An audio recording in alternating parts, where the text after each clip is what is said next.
नमस्कार, India connect देख रहे हैं आप और मैं हूं आपके साथ शमशेर सिंह। बुलेटिन की शुरुआत कर रहे हैं बड़ी जानकारी के साथ। आदमपुर उपचुनाव से जुड़ी बड़ी जानकारी आ रही है। बीजेपी को झटका लगा है। आदमपुर उपचुनाव से पहले भारतीय जनता पार्टी को झटका। कर्ण सिंह रानोलिया ने बीजेपी को अलविदा कह दिया है। 2014 में आदमपुर की सीट पर प्रत्याशी रहे थे। दीपेंद्र हुड्डा के नेतृत्व में कांग्रेस का दामन थामा है। कांग्रेस प्रदेशाध्यक्ष उदय भान भी साथ में मौजूद रहे। तो बड़ी जानकारी आपको दे रहे हैं। आदमपुर उपचुनाव से पहले बीजेपी को झटका लगा है। कर्ण सिंह रानोलिया ने बीजेपी का साथ छोड़ दिया है। 2014 में आदमपुर की सीट से प्रत्याशी रहे थे। दीपेंद्र हुड्डा के नेतृत्व में कांग्रेस का दामन थामा है।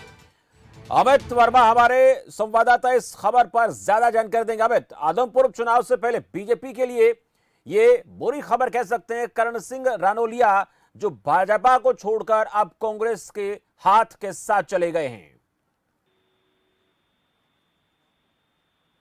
अमित, आपकी आवाज नहीं आ पा रही। जी बोलिए बोलिए, सुन पा रहा हूं।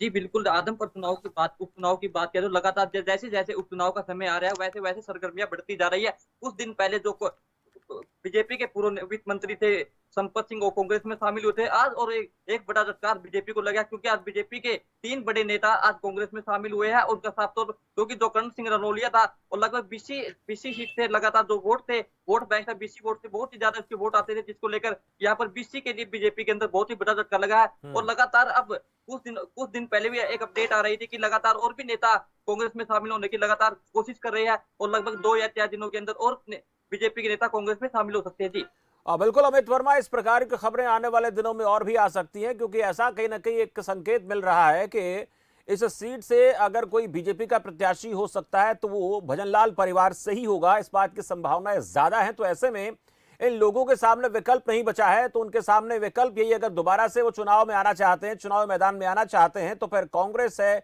इनेलो है या फिर आम आदमी पार्टी, इनका रुख कर सकते हैं। ये भी एक वजह हो सकती है इन नेताओं का भारतीय जनता पार्टी का साथ छोड़ना।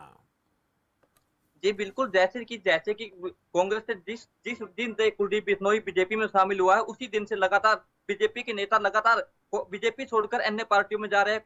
कोई नेता आम आदमी पार्टी में जा रहा है, तो कोई कांग्रेस जा रहा है, तो कोई इनेलो में जा रहा है, क्योंकि लगातार जो बीजेपी की तरफ से लगातार दावा किया जा रहा था कि उपचुनाव को लेकर केवल बीजेपी की तरफ से केवल कुलदीप बिश्नोई ही परिवार से चुनाव लड़ा जाए। क्योंकि कुछ दिन पहले कुलदीप बिश्नोई और अपने बेटे के साथ मुख्यमंत्री मनोहर लाल से मुलाकात की थी, जिसको लेकर उपचुनाव को देखते हुए ये मुलाकात एक अहम मुलाकात मानी जा रही थी, जिसको लेकर अब लगातार जब उपचुनाव होगा तो बीजेपी की तरफ से केवल भजनलाल के परिवार से ही यहाँ पर जो प्रत्याशी होगा उपचुनाव के लिए और बिल्कुल मौजूदा तैयार है। उसको देखते हुए लगातार जो अन्य बीजेपी पार्टी के जो नेता है वो अन्य पार्टी में जा रहे हैं, क्योंकि लगातार लोग अपने आप को चुनाव लड़ने के लिए लगातार तैयार कर रहे हैं, क्योंकि काफी दिनों से बीजेपी में मेहनत कर रहे थे।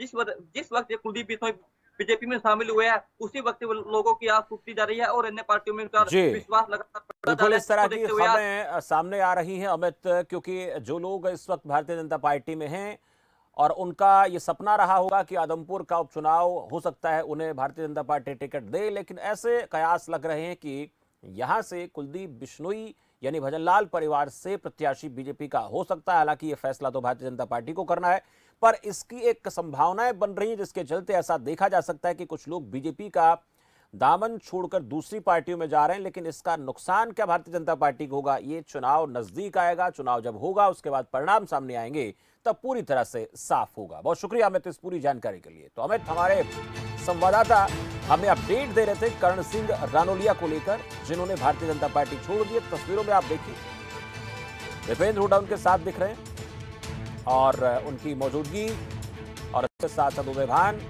दोनों ने इन्हें पार्टी में शामिल किया। देखना दिलचस्प होगा कि कांग्रेस पार्टी में आने के बाद उनकी क्या संभावनाएं हैं, क्या वो कांग्रेस का पार्टी का प्रत्याशी हो सकता है।